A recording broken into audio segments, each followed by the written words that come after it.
Hello, my name is Jill Mahon and I'm one of the senior trainers with TIS UK. This short video is to support you in thinking about ways that you might talk with your child about the current situation. The prompts to talk with your child might be because of something that's directly impacting on your family at the moment. It might be that they ask questions, or it might be that you're just unsure really about what they understand about the current situation. Our starting point really is to notice how things are for ourselves. So really think about how you're feeling at the moment, how you're managing the situation, how things are for you, and also what your understanding is about the situation in terms of having things that you know are facts, or things that you maybe think you've heard or you're not sure, things that might be in the news currently, and really then just strip that back down to what is it that is a need to know for your child, and what bits do they not need to know? Because this isn't thinking in terms of really issuing lots of facts and figures. The reasoning behind talking with your child about the situation is more about listening and about what is it that they understand, how is that affecting them, how are their sensations, how are their emotions. Have they noticed changes? Do you notice changes in them? So it's really about being observant, but pre-prepared in terms of what might they ask and how might I answer that. So you need to think about how steady you're feeling, how able to manage the situation, and about what you can be honest about and what bits you want to make sure are presented in a way that are age appropriate for your child. Once you feel prepared, that you've noticed for yourself how things are and you've organised your thinking about what might arise and what answers you might give or how you might model finding out together, look for opportunities that might arise naturally.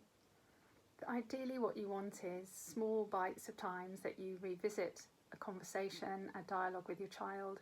We're not looking for a lengthy session of sitting down for an hour and thinking it's done. The purpose is much more about knowing what is it that your child understands, what misconceptions might they have, what uncertainty might they have, what have they not really asked or wanted to know, so that you can be led by them, and in order for you to really walk a journey together, supporting them in their understanding. And sitting underneath that, the most vital thing is, how is this impacting on them? How are they feeling about the situation? Is there a way that they can express what sensations might be sitting with them? What's changed? What's different? So a starting point might be to organise some facts and information that you can then play a game where you're going to sort them into, these are things we know are true, these are things we know aren't true, these are things we're not sure about that we might find out. In setting up an activity like this, depending on the age of the child, you can prepare some little cards with some statements on them, make some humorous maybe, make some true, put a mixture in of things that maybe you're not sure about, without leading, without being venturing into something that might be not age appropriate, that might cause them to have additional worries. So quite open-ended statements. And in organising the sharing and the sorting, a conversation will naturally arise.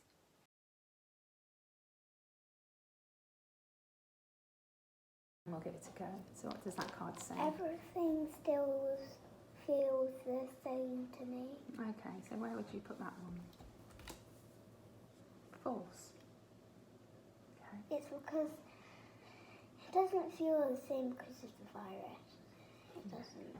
But you just said it doesn't feel like it's near us. It feels like it's quite a long way away. So why does it make you feel different?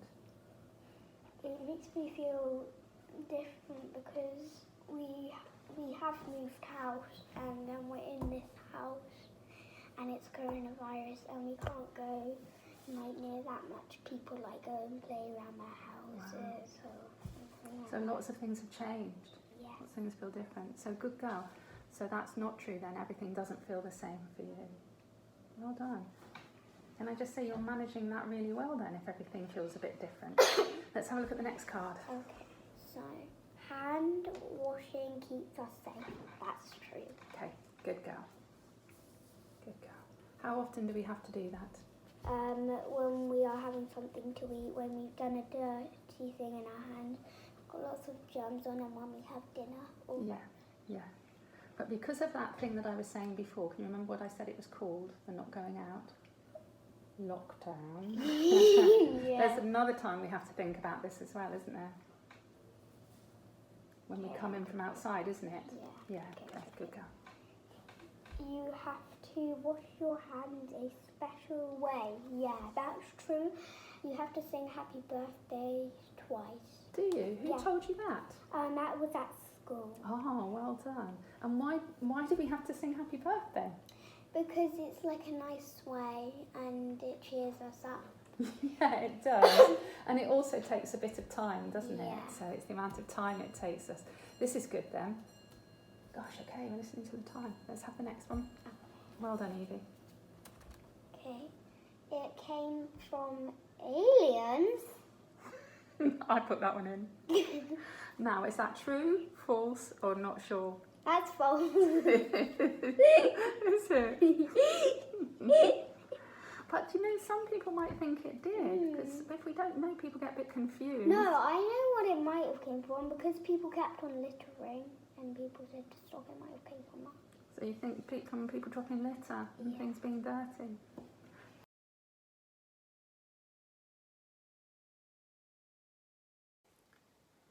It's very helpful when you're sorting out information with a system like this, with a game, to deliberately put some quite open-ended statements in, where there isn't necessarily a right or wrong answer, where it really involves some thinking, and be led by your child. If your child puts them somewhere and is really happy with, well, I think this is true, or I think it's false, or I don't know, and they want to leave it there, it's absolutely fine. Sometimes it's just about that noticing, that's where they are. Where they are less sure and they move it around, or they put it down and look at you in a questioning way, you might find then that there's something that leads into a further conversation. But already be aware that even doing that activity might have taken a few minutes. And this isn't about a lecture on COVID-19, or whether we call it coronavirus, or whether we know what lockdown means. This is an opportunity to just be looking together, exploring together. How does this situation feel? What do we think is happening? One that we explored a little bit further was the open-ended statement, things have got better since coronavirus. That took some thinking about.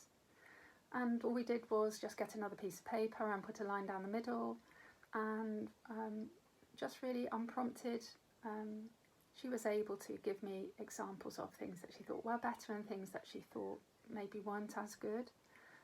What I could see was we've been really lucky in that one of the things she'd already said is, for me, I know it's happening, but it feels a long way away.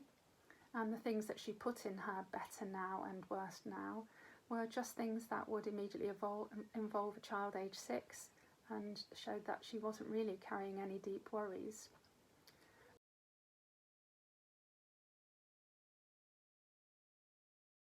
When we talked about the card, I know when I'm going back to school, or I will be going back to school soon, we both looked at each other and shrugged our shoulders, because it was okay then to say, actually we're not quite sure yet, are we? And that also gave an opportunity then to talk about how would we know, who will tell us, and what might it be like. And at that point, although we didn't go on because the session had really been long enough already, the traffic light sheet is really helpful to think in terms of how do traffic lights work. We understand that red means stop, and we know that green is go. And when we went into lockdown, we went immediately from green to stop.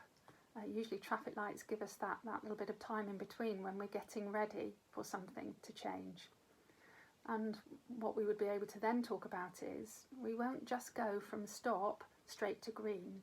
There'll be this time when there'll be some getting ready, some small change, and we don't know what that will look like yet.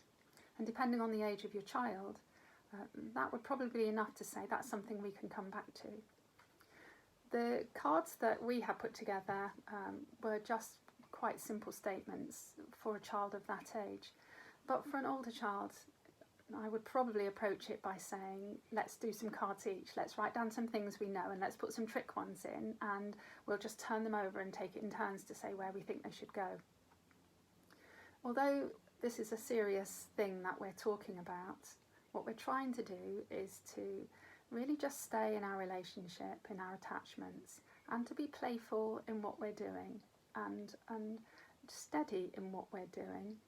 And also seeking, what is it we know, what can we find out? Because we're trying to make this a positive experience for the child. And at any time when they're ready to stop, just stop. In TIS, one of our models, we call it the P and the 3 R's, is about how we are in relationship with children and young people. The P and the 3 R's is for protect, for relating, for regulating and reflecting. And actually in this simple activities, what you're doing is using each of those strategies yourself. The P, you're helping protect them, helping them understand how to keep safe, how we protect each other in keeping safe, and also how to support themselves in protecting their well-being and their understanding. And you're doing that through relate. You're doing that through your relationship. In regulate, it's about how do we manage those sensations and those emotions when they're sitting with us, what strategies do we have? And then the reflect is how I have that understanding about what's right for me, what I understand for myself, and what I know is happening. So you've actually applied P and the 3 R's in a simple activity, supporting your child in understanding the situation. That's a really good opportunity as a family for you to have that growth together and support each other in these difficult times. I hope that's been helpful.